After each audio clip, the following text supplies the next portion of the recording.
We'll guide you through how to create forms using Netlify with the latest features. If you find this helpful, consider subscribing and liking the video. First, open your browser and head over to Netlify's website and log in to your account. Once you're in your dashboard, you'll want to select the site where you want to add the form. Click on the site name and then navigate to the site settings on the left sidebar. From here, scroll down to the Forms section. Now, you can create a new HTML file or choose an existing one from your site repository.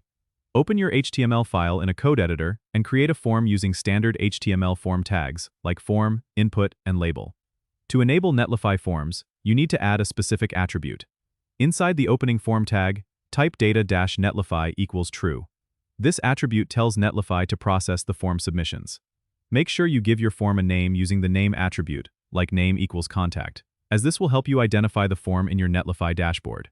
You can also add data-netlify honeypot equals bot field to help prevent spam submissions. Now, save your changes and commit them to your repository. Once the changes are deployed, go back to your Netlify dashboard, and you'll see your form listed under the Forms tab.